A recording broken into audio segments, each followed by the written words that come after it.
এটা হলো আমাদের সেকেন্ড ডে বেনারস ট্যুর। আর এখন আমরা দেখো সকাল সকাল রেডি হয়ে নিয়েছি কাশী বিশ্বনাথে পুজো দিতে যাব বলে। আর আমরা কিন্তু সুন্দর করে এখানে রেডিও হয়ে নিয়েছি, দেখো এদিকে আমি, মা, আর এদিকে আমার বর। দেখো আমরা কিন্তু শাড়ি পাঞ্জাবি পরে সুন্দর করে রেডি হয়ে নিয়েছি। আর অবশ্যই বলো কিন্তু আমাদের কেমন লাগছে। আর এই দেখো আমরা এখন যাচ্ছি কাশী বিশ্বনাথে পুজো দিতে যাব বলে। আর এই যে এটা হলো কাশী বিশ্বনাথের গেট। আর এই যে আমরা ঢুকছি এখন। এখানে অনেক রকম রাস্তা ছিল, তো আমাদের একটা রাস্তায় দেখিয়েছিল, তো সেই রাস্তা দিয়ে আমরা যাচ্ছিলাম। বাইরে থেকে তোমাদের একটু কাশী বিশ্বনাথটা দেখিয়ে দিলাম।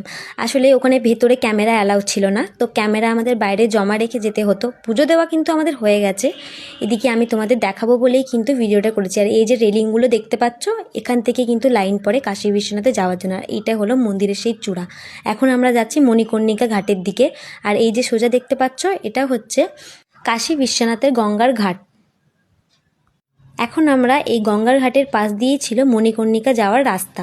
তো সেই আমাদের একজন হোটেল থেকে গাইড করছিল, তো তিনি আমাদের বললেন যে এই দিক দিয়ে গেলে নাকি ভালো হয়, তো উনি আমাদের নিয়ে যাচ্ছিলেন। আর এই দেখো এখন আমরা ওপরে উঠছি। আর এখান থেকে না গঙ্গার পুরো ভিউটা দেখা যাচ্ছিলো। আর ওই যে ওপরে যাওয়ার একটা রাস্তা দেখতে পাচ্ছ, সেইটা ওখানে শয়ে শয়ে অনেক মানে মৃতদেহ ছিল, এখানে যেটা দাহ করা হয় আর কি। তো এখানে সব মৃতদেহগুলোকে দাহ করা হয়, এখানে তাদের সাজানো হচ্ছিল।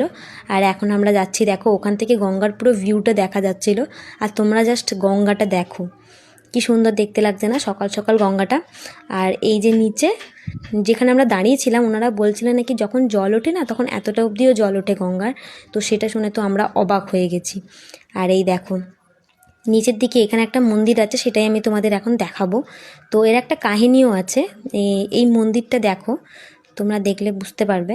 এই মন্দিরটা না অনেকটা ঝুঁকে আছে আর অনেকটা মাটির তলায় চলে গেছে। তো ওখানের মানুষজনই আমাদেরকে এই গল্পটি বলছিলেন যে এখানে নাকি একটা ছেলে তার মায়ের জন্য এই মন্দিরটি করেছিলেন। তো সেই ছেলেটি নাকি মন্দিরটা করার পর বলেছিলেন যে মায়ের ঋণ নাকি তিনি শোধ করে দিয়েছেন। তো মায়ের ঋণ তো এভাবে শোধ করা যায় না, তো সে তখনই সঙ্গে সঙ্গে মন্দিরটা মাটির নিচে চলে যায়। তো এটাই হলো এখানকার কাহিনী। আর দেখো আমাদের পুজো দেওয়া হয়ে গেছে, এখন আমরা হোটেলের দিকে যাচ্ছি।